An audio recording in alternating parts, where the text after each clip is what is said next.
Hello, and welcome back to the Movies That Matter Oscars show, going over the performances this episode. So, I'm Nicole. I'm Lexy. I'm Stacy.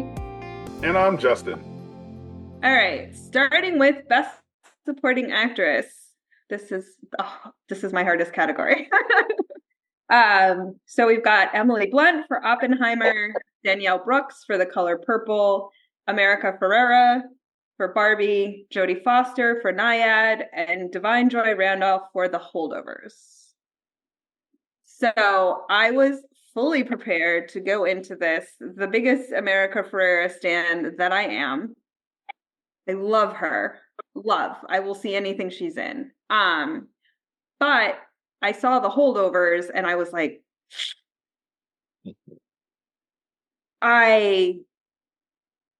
Divine Joy Randolph was so amazing. And for me, unexpected. I've only seen her in comedies like Lost City, so I just didn't know that she had these dramatic acting chops. I would say the movie's ground to an absolute halt when she wasn't in it. Like the section where it was just the two of them, I was super bored. I was like, I need her back. She was the best part of this movie. Like, I thought she was just amazing. I loved her performance. It was so moving and so real. Yeah, I agree. I think. Oh, sorry. Go ahead, Justin. I think we're it sounds like we're both in agreement with you, Nicole. Yeah. Initially, when I saw the list come out, because I hadn't had a chance to see Holdovers yet, and I was like, "Oh, well, American Ferrera," and she was, to me, a great in Barbie. She gives the best speech in that whole movie, in my view. But yeah, Divine Joy Randolph, she was the most compelling part of the Holdovers, and which her role in that film is why I would actually recommend people like checking out that film. Like it's not that Giamatti's bad, and I can't remember the name of like the kid, but she was, so as you put it, Nicole, like the glue that holds that movie together. So she does an incredible job in that film. So I'm glad she at least got the nomination. I agree, and I'm hoping that she gets the win. I won't repeat what you guys said, but I agree. I also loved America Ferrera. She was great in Barbie. I loved Danielle Brooks as well. She was probably my favorite performance in the Color Purple. So I'm glad that she's getting recognized as well, because she, in the Color Purple, she went between being such a joyous light type of character, but then something happens to her and she has to go to jail, and then she does the the sadness and the kind of loss of her normal life type of performance also very well. So I'm really glad that she also got a nomination. And then Emily Blunt, I thought, was good. Is good, kind of, as we alluded to in I think the last episode, that Emily Blunt kind of did a good job with what she was given, but I was like, she was fine. She was okay. There maybe could have been someone else here instead. And I don't know why Nyad just like slipped in here. Nyad was like, I don't know if you guys saw it, but it was just like very standard sports like movie. And it's an interesting story, but and I like Jodie Foster, but I didn't think that this was her strongest role. She fell very flat for me. So for Emily Blunt and Jodie Foster, I thought other people could have been in there. For example, I thought Rachel McAdams was As one of supporting? the best parts. So what? As supporting? Yeah, what? This is supporting actress. Yeah. Okay, I wouldn't put Rachel McAdams. I felt like she was the lead of that film. I mean, I would put the lead as the girl who played Margaret. Okay, that's fair. Yeah, so I mean, I think she was definitely Rachel McAdams for Are You There, God? It's Me, Margaret was definitely up there, but I would have put the actress who played Margaret as lead, Rachel McAdams Best Supporting Actress. And so I think she did such a good job. It was probably the best performance in that film. And I would have put her maybe in this category. I also loved Julianne Moore from May December. I thought she did a really stellar performance in that film. So I think those two I would have subbed in, and then maybe Emily Blunt and Jodie Foster out of that category. Okay. Yeah, this felt like had they not given Jodie Foster an award, so now they're throwing it in there. Like they do, like that's a common Oscar thing too. They're like, you're overdue, and we forgot to give it to you the time you really deserved it. So now we're giving it to you.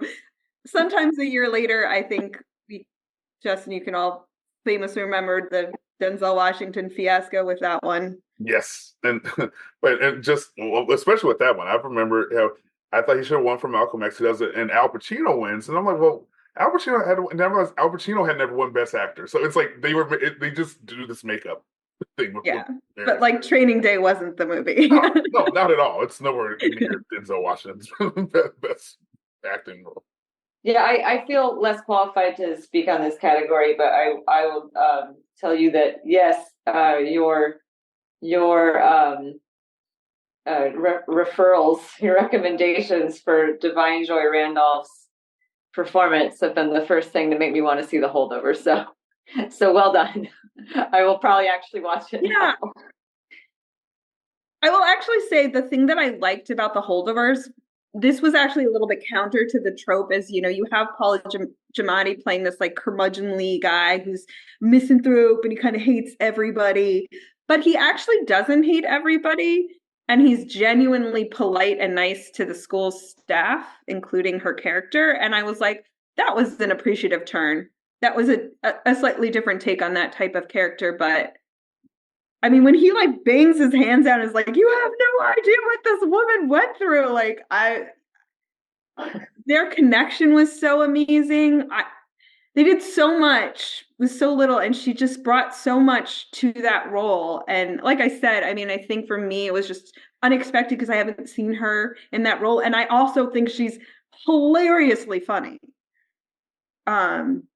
Just blew me out of that water. And I hate to, yeah. No, Lexy, I love a comedian coming forward to get a dramatic award. It's my favorite. It's like it harnesses the energy of like the atomic bond. Incredible. Love that. There should be an award for that called the Robin Williams Award or something, and they should just give that every year. I would give it. I was going to save my Rachel McAdams discussion for lead actress. Either way, I agree that was one of the best performances I saw this year. I would have liked to have seen her nominated. And I would say, I mean, this sometimes happens with the supporting where the person's not in the role very long. I would have really liked to have seen Tracy Ellis Ross in supporting for American Fiction. I thought their sibling dynamic was so strong. It felt so real to me. I mean, I was gutted that she left the movie as early as she did. And that was one of my, I did really like American Fiction. That was one of my, when I say biggest, it's not that big because the movie was really good, but like how quickly she died off was, I think, a mistake because she's a good actress and their dynamic was so good. She dies? Yeah. Yeah. It's important to the movie. It is important, but I think I wish she was there longer.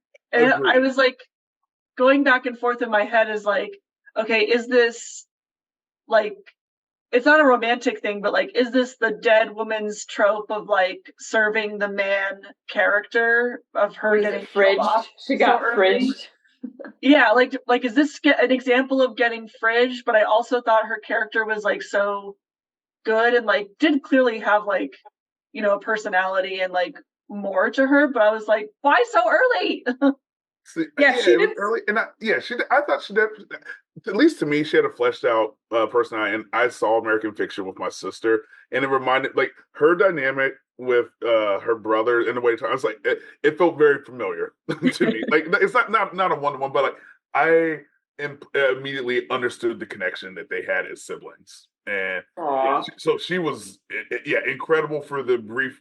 Uh, Portion of the film that she's in. I'd also say Erica Alexander. She was really great as supporting actress in American Fiction, and I kind of like how her character was portrayed and some of the decisions she made, which I felt were very good. And I've talked to some Black women about it, and they felt that her decisions in that film very much validate some experiences they've had in life.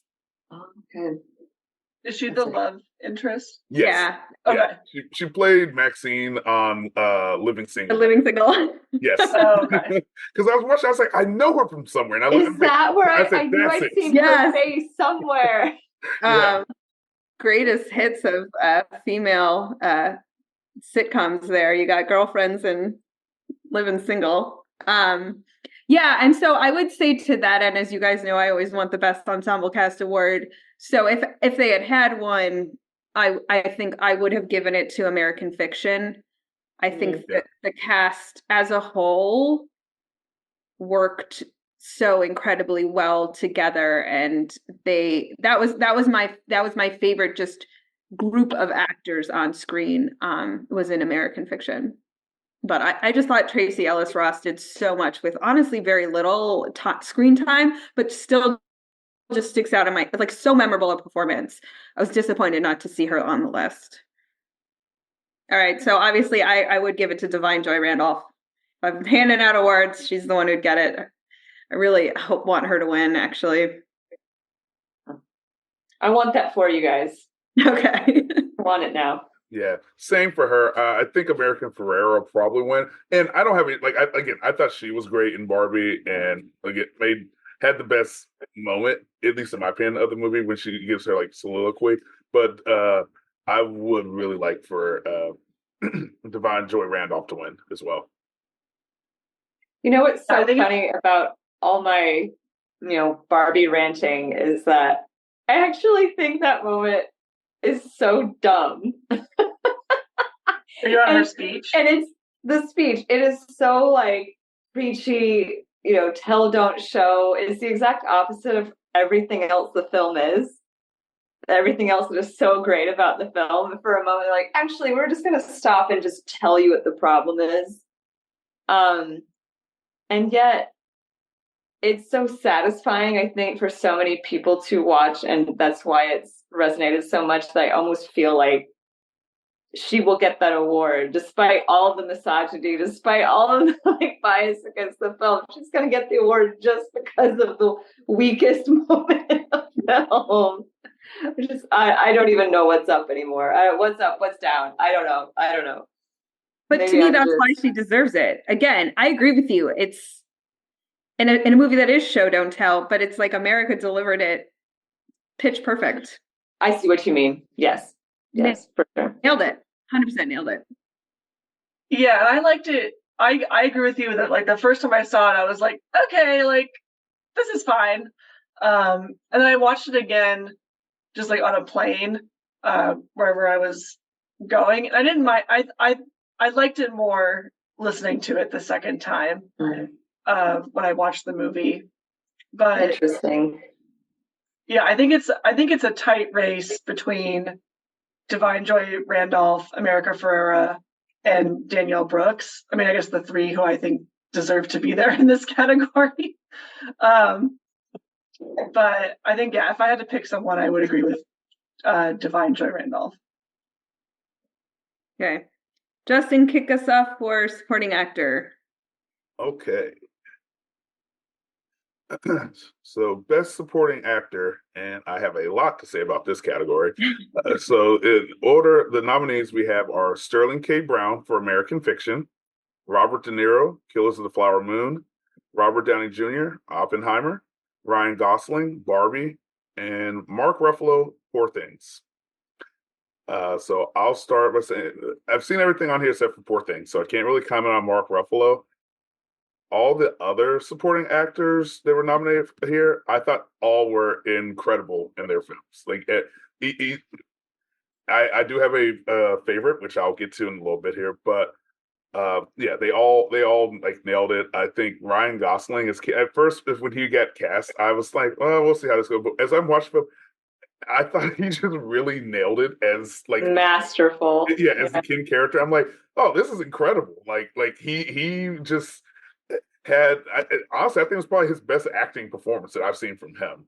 Uh, Robert Downey Jr. and Oppenheimer, it was great seeing him in a dramatic role because it's been Tony Stark, Iron Man for so long, and the way like there was some character development for him, at least to me, like throughout the film, and like the way it was shot, and you're thinking, oh, okay, he's like here, so maybe like a patron. You just realize, oh no, this guy is just like a hater. Like he really was just like beefing with Oppenheimer, and it was I think it was a great job by Robert Downey Jr. and Robert De Niro was such a masterful villain in Killers of the Flower Moon. It was just very subtle. Like he's just I don't want to say it's like the banality of evil, but the way he goes, he's doing like objectively awful and evil things, but he just moves with such like a smoothness as if I was actually talking to my dad about this because he watched it. He's like, yeah, he was just pretending like he was like the friend of these people and all that, and it just such a masterfully done villain role. And then Sterling K. Brown was absolutely incredible in American Fiction. There was so much nuance and level to like that character that I wasn't expecting when they first introduced him. But as the film goes on, I thought he was just again incredible like in that role. So out of the four films that I did see in this character, all these actors were just did masterful jobs. But I'll wait to after everyone else talks to say who I think actually should win. Anybody not nominated that you think should be on the list? Not that I can think of off the top of my head. I do think they did a very good job with this nomination list. I agree with Justin that this is a very strong category. I think I'm trying to think of what I have to add that he didn't say to each of these characters. I think while I overall didn't like Killers of the Flower Moon as much as maybe some others did, I do think Robert De Niro's performance was very strong in this movie, and as Justin said, played a very good villain in how he, approached, different people throughout the movie and the different relationships he had with them. No scenery was chewed by him. Say that again? No scenery was chewed by him. Yeah. He resisted the urge to make a cartoon villain. I'll give you that. Yeah. And I think for both Mark Ruffalo and Robert Downey Jr., both actors who have been in the MCU for so long playing just one character, I thought they both did a good job in their respective roles, doing something different in each of their respective films. And Ryan Gosling was, very fun, and I think was a great Ken. Do I think he should win? No, I think there are better options on this list to win. And I think in terms of people who were not on the list, one of my favorites was Charles Melton from May December. For those who haven't seen it, he plays. So May December surrounds a weird relationship of a much older woman and a lot younger man, and they get together when he is still in adolescence. The movie doesn't take place at that time, but that's the relationship that is kind of at the center of this movie. So for those of us who are a little older than Lexy, it's based on that real life story of that woman, the female teacher who got arrested for like grooming a 12-year-old kid and then like starting a sexual relationship with him at some really inappropriate age while she was his teacher. Mary Letourneau, I think that's exactly what I was. We all remember this. Yeah. Only this movie, until this movie came out, I didn't realize that they had stayed together. Like I did not know that with each other. Yeah, they have two. So the real life people have two kids. I think they have now divorced, but they did stay together for a long time.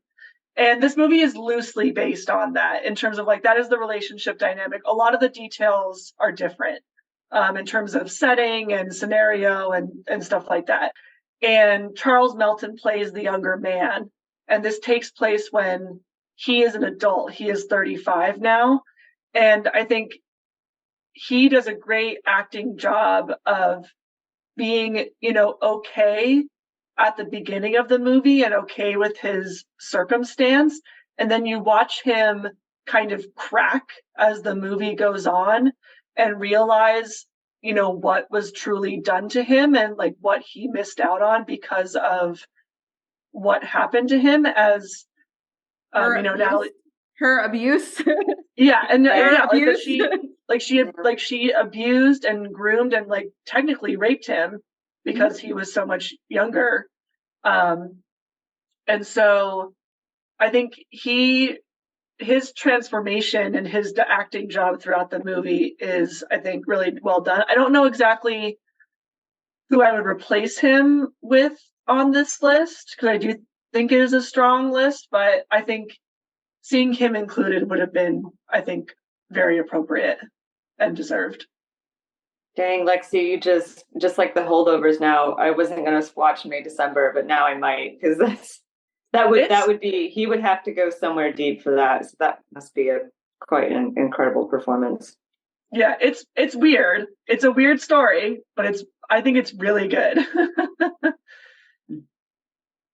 I guess I should throw my thoughts out for the category. I have, like you said, I have nothing to kind of add on top of the keen insights you guys have already provided. But yeah, just I will say the Mark Ruffalo's performance went over my head. I'm not sure what everyone's picking up on. I think he's great. I've always liked him. I just don't know what it is about this that's special. Maybe it is. Ryan Gosling, I think more comedic performances should get attention. So I'm glad to get nominated, but I'm kind of with you guys. Maybe not the award, but I'm glad he's a nominee. Robert Downey Jr. I feel like Iron Man is some of his best work. I feel really bad that some of these folks coming out of like movies that did well financially, right? That are popular, they feel like they have to they have to compensate for like the years they spent making movies that everyone in the world loves and wanted to see and and he never phoned it in. He never phones it in.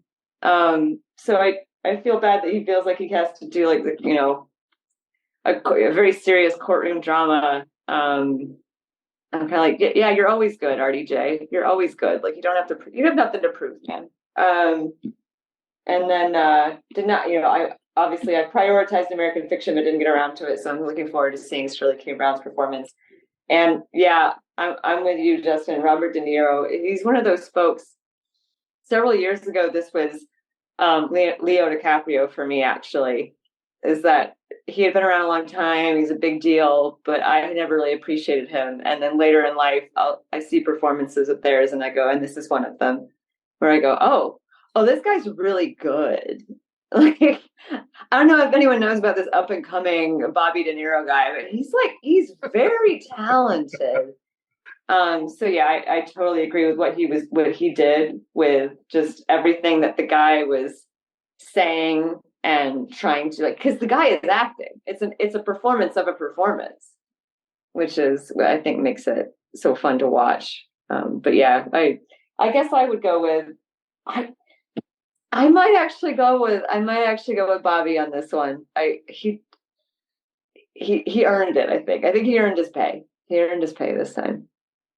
Yeah, this was not the year of the male supporting actor for me. Like I'm kind of mad on a lot of these picks. I do think it's funny if you listen to our Barbie episode, there's at some point like 45 minutes into the discussion, Stacy and I are like, yeah, we forgot to talk about Ken. And we were both like, yeah, because he was totally, I have nothing to say. Like I'm not saying Ryan Gosling was bad. It was not a memorable performance for me. I would actually have rather have seen Michael Cera get it for Ellen.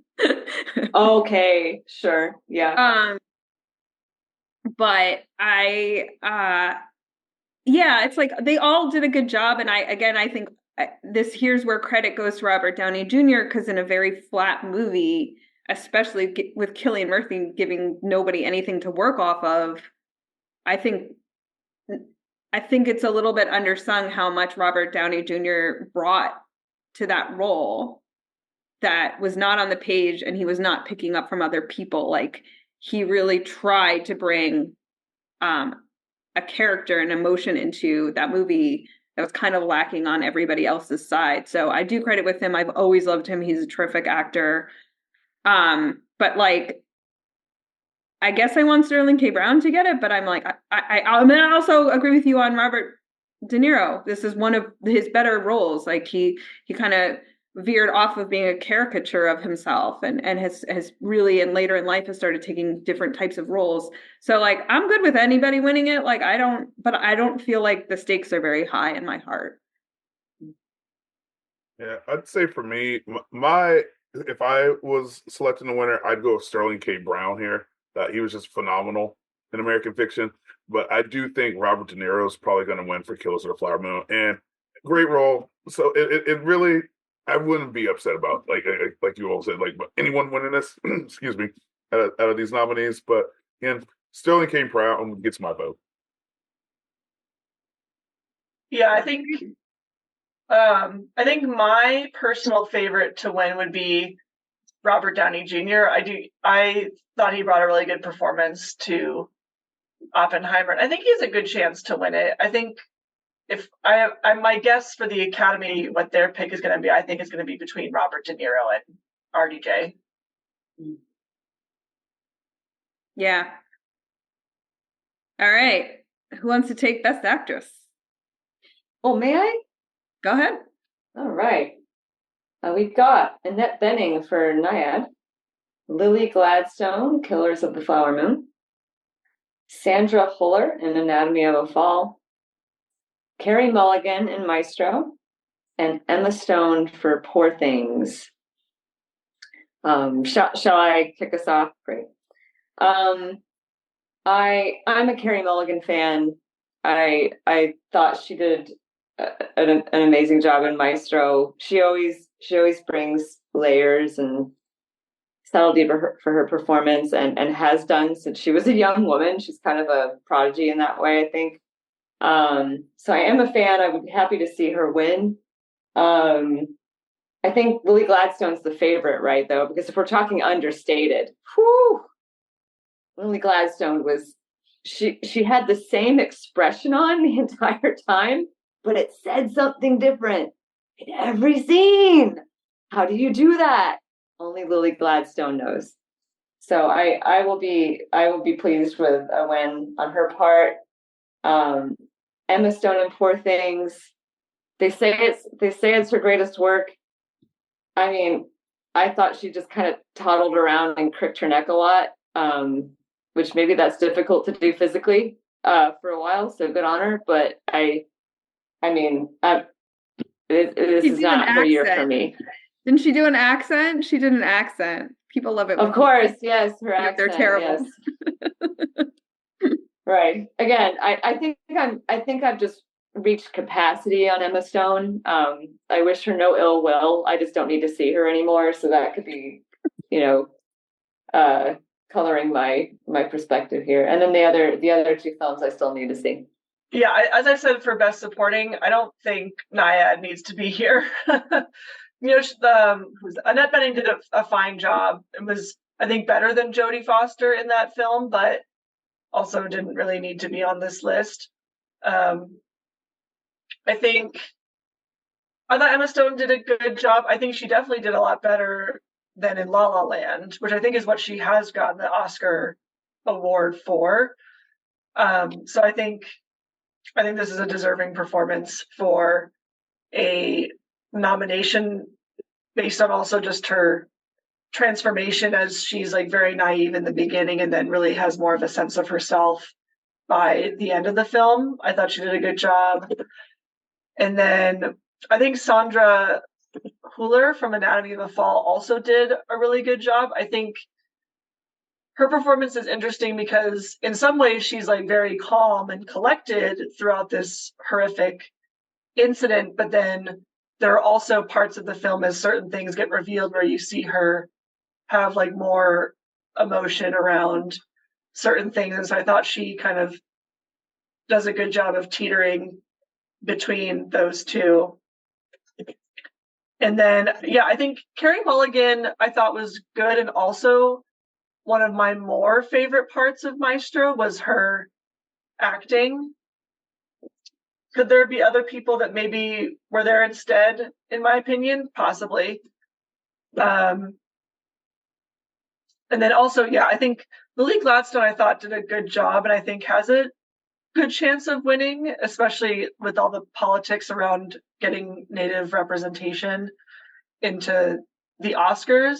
This is more of an issue with, I guess, the screenplay, is that I wish we would have seen more of her before she got drugged in the movie. And then thinking of people who were not on the list, who I thought could have been there, I think Greta Lee, the female lead in Past Lives, I think she did a really good job of her performance, both interacting with, I think it's Tae-yu, or her childhood love interest, then also her actual, who she actually ends up marrying. I think she does a great job of the interaction between both of those characters, and then on her own. And I thought she did a really good job in Past Lives. Yeah, so for this category, I really don't have a ton to speak on as far as like the only movies I saw were Killers of the Flower Moon and Maestro. And despite some of my critiques for Maestro, I thought Carey Mulligan was basically the brightest spot in that movie. So she I think this is a well-deserved nomination for her. Since this movie clearly has traction with the Academy. But to me, Lily Gladstone was far and away the best actress that I saw in any of the out of the list of these nominees here. So I think she'll easily win. But to echo Lexy's sentiment, I do believe that Greta Lee should have got nominated for Past Lives. She's just amazing in that role, and I think she should have at least got that nomination. But yeah, like I said, not a whole lot I really have to add for this particular category. Okay. Actually, may I ask you guys, since you both brought it up, and kind of we discussed it in the last episode some, do you reckon she did not get nominated because we were full up on Korean talent last year with Parasite? I feel like they really do go by quotas lately. Well, I thought Parasite was last year. It was Everything Everywhere All at Once. Is what it was right. last year. Oh, was it? I'm sorry. Yeah. I'm sorry. Everything Everywhere All at Once. And then wasn't the year before that was Parasite? Yeah, Parasite I think was like 2 or 3 years ago. But yeah. So we're talking like two straight years of recognizing East Asian talent. Yeah. And then this year, this performance that you guys both saw, both stood out to you. Somehow she didn't make it. Yeah. I almost, you see what I'm saying? Yeah. It could be it. I think also, I think that definitely could be a factor. I think also it's the film in itself is also it's a romance. It's a quieter film, and that I think, and it was an indie film. And so I think, it's gotten a couple nominations here and there, but, because it's not as loud as some of the other films that are coming in here, I think that also is playing a part. Yeah. So I can't believe I'm going to be the first person to say this. I do think that Margot Robbie got snubbed. I think this is of course. Like I don't want to come in with that again. I was like, there's just no way that you nominate Ryan Gosling and America Ferrera and then you're like, but Margot was just adequate. Like she wasn't.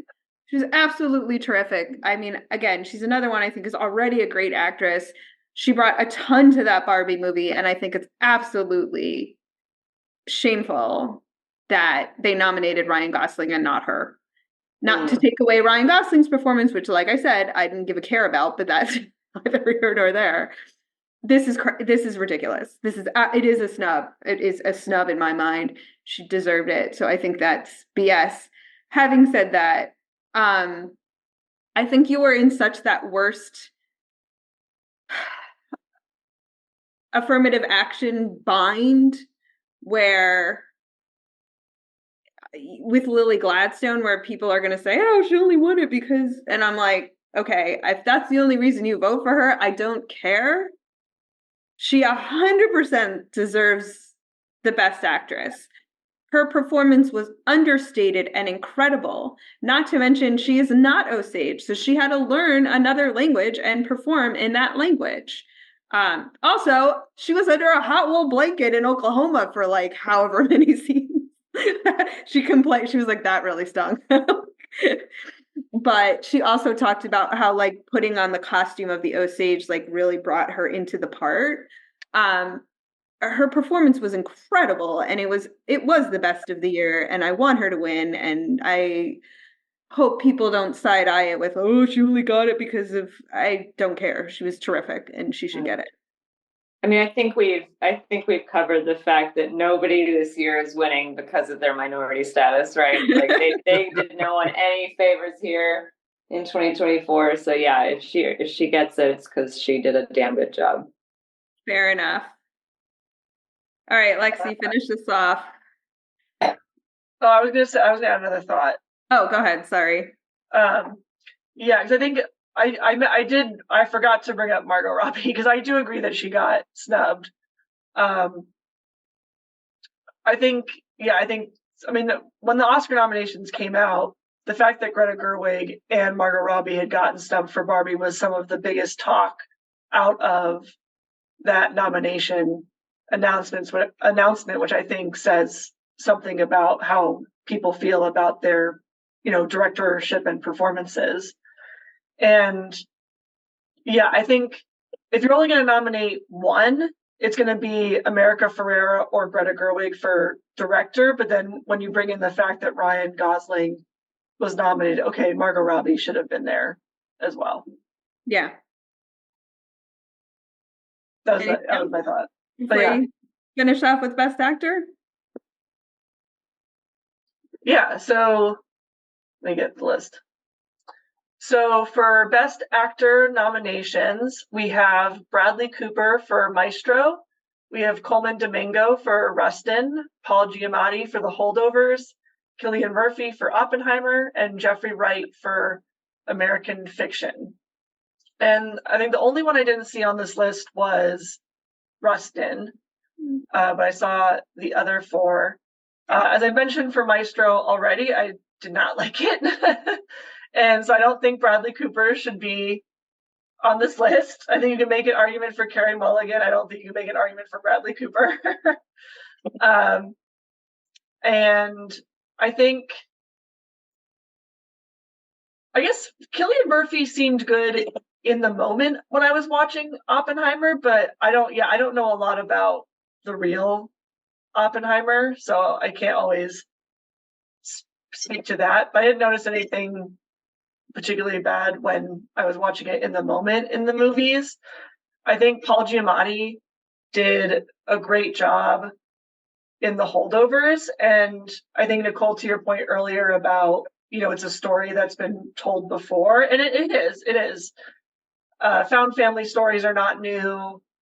This type of story specifically is not new, but I think what brought this story what brought this movie to the forefront is the acting job with all of the actors and how much heart they added to this movie. And I know a lot of reviewers that I watch are saying, oh, this is going to be a new rotation of my Christmas movies I'm going to watch every year.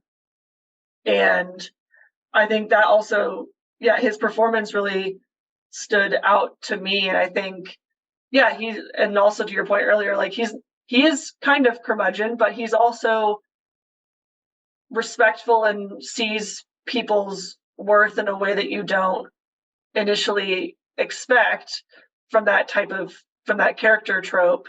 And I think part of it is that he's like very lawful good, or like lawful. I think I was gonna say lawful good or lawful neutral, but I think he's just he's lawful good in that he's a huge rule follower and hates the injustice of people not following rules that are set in place for a reason. And that's where his curmudgeonness comes from, is that people are not following the rules set in place. And so I think his plus the other performances really elevate that movie. And I think Jeffrey Wright did a great job. He was funny. He was, that movie is a mixture of both serious topics and a lot of comedy. And I think he does a great job in both of those aspects and throughout the movie. Yeah, actually, now that I'm thinking of it, Adam Brody could have gotten a best supporting. Again, everybody in that cast was great. He was really funny. This is like the most unprecedented Oscar year where I'm like, you nominate two of my absolute favorite of all time actors, Jeffrey Wright and America Ferrera, and I'm not going to pick them in either category. Like, I can't believe there would be a performance that would make me vote against Jeffrey Wright, because I truly love him so much. But Coleman Domingo and Rustin was just absolutely out of sight. That performance was so incredible and so memorable and just yeah, like I said, I give Jeffrey Wright the best ensemble cast award, but I have to give it to Coleman Domingo for this one. He was just so good, and so it's just the pain and the optimism of that character, like holding both of those emotions, that ending and where he just has to maintain this dignity through his pain. All of it just landed 100% every single time. Yeah, and he really, it was all on him. It was really all on him. I mean, the screenplay was fine, but he's speaking, the character is speaking perfunctorily most of the time, right? Whether it's to get done what he needs to get done or to get laid. Either way, he's saying what he needs to say, right? But it really is Coleman Domingo's performance that just carries you really, you feel for him so much. I'm so upset. I'm upset thinking about it right now. Like, yeah, it's he's on screen basically every frame of the film. Am I wrong? Like he's except for like shot reverse shot, he's in every scene, and you don't get tired of him. You're with him the whole time, like being like, how is he gonna get through this? Like, oh, the cops are coming to the gay bar. Shit, like, has he? Oh, poor Rustin. It was very effective. Yeah, I got to echo Nicole and Stacy's sentiments that Coleman Domingo is my pick for Best Actor. Well, like Lexy too, I have my thoughts on Maestro. So Bradley Cooper's, I think he's the least deserving out of, not that he's undeserving, but I don't think it was the best performance for an actor. Paul Giamatti, great in The Holdovers. I do like how they fleshed out the character in Deaf and how, especially that scene where they're in the bar, and it's like the guy who was fought in Vietnam that had like lost like I think his hand, and how he was able to navigate that situation way more than like the privileged kid at school, and it gave it that, and how he treated the staff at the boarding school gave real good insights into what kind of person he actually was. So I definitely believe in seeing how people treat people who they don't have to like kiss up to or treat well, and how they actually treat those people is very revealing about a person's character. Yeah, Cillian Murphy, Oppenheimer, he was fine, but I think it would have been a great movie even if he hadn't been cast in the role. Like he didn't make or break that movie for me. Jeffrey Wright, fantastic in American Fiction. And if Coleman Domingo was on the list, I would go with Jeffrey Wright for who I would want to pick to win this. But I got to go with Coleman Domingo. Like Rustin, he was just a tour de force in that film. Yeah, I mean, I think Paul Giamatti was great. I just also think it wasn't anything that Paul Giamatti kind of hasn't already done before, especially with that director. So it's not that it was a bad performance. It was a great performance. And again, the chemistry between him and the other characters, the three of them just really worked off of each other very well. But is it the Oscar-winning performance of the year? I don't think so. Cillian Murphy, I'm just like, I think a lot of it was direction because I think Cillian Murphy's a good actor. So I'm actually not faulting him for the performance, but the performance itself, like he was such a like mystery at this. He was just like this black hole at the center of the movie, and you're like he just. And I would a bit be remiss in not pointing out our there's a literal Jew face issue with this category. We got Bradley Great Cooper point. and Cillian Murphy both up for playing famous Jewish men while being goyim themselves. Did we need a prosthetic nose? There was a lot of Right? debate about the nose. Just I remember not sure we watching it. needed that. I'm not sure we did either. I sort of think that it was done to just make him not look like Bradley Cooper more than to probably make him look more like Leonard Bernstein. It was just, but you're like, is the schnoz the hill you should die on? Probably not. Like, did you not think people were going to react badly to this? Yeah. So, Yeah, I remember watching it and thinking, I don't think that's his real nose. And then I Googled it and it was like, oh, it's not his real nose. Google. Yeah, Leonard Is that Bernstein's Bradley not that Cooper's big. real nose? Google results. No. One person who I thought, I agree with, the difference. I'll have to check out Resting because I didn't get to it in time, but glad to hear that the performance was well done. One actor who I thought could have been on this list was Andrew Scott from All of Us Strangers. His performance in that movie, both leads were very good.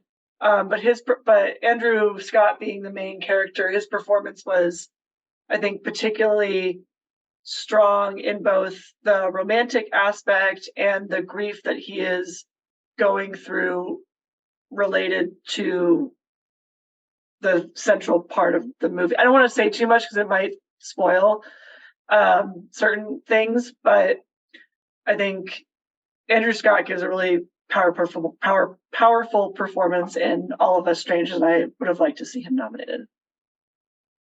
Thank you for mentioning him. I want him to get something one day. Not I know, from the he's so Oscars. good. maybe from an authoritative body that I will one day respect. But something. Yeah. And he's a gay actor playing a gay character in this film. Speaking of representation. Right. Something you said, Lexy, reminded me. I feel like Saltburn was kind of gunning for awards, right? Like they were making a film to get awards, and they are demonstrably absent. Do we feel like that's because of the lack of campaigning or quality of the film? Could they not take the bathtub scene? Like, what happened to poor Saltburn? Yeah, because I mean, this is a great year for movies in lots of respects. I think this was a good year for weird movies, including Saltburn. Yeah, I thought it was going to get something somewhere, but I mean, maybe it was just, I don't fully know. Maybe it was a strong year, and there were, other people that were better in particular categories. Because I think the acting was good, but then I was just trying to think of who I would put for any of the acting categories, and I don't know if I would replace anyone from Saltburn with people that I've already mentioned. I would replace existing people. But yeah, I mean, I honestly think like the crop this year was pretty strong, and I will say for not having a quota, way to go nominating both Jeffrey Wright and Coleman Domingo. Good job, Oscars. All right, well, we hope you enjoyed this episode. stay tuned for back to our regularly scheduled programming of movies. But in the meantime, holler at us at moviesmatterpod@gmail. Leave a comment on any of our platforms. And remember, movies matter. And so do And you. so do you. We'll see you next time.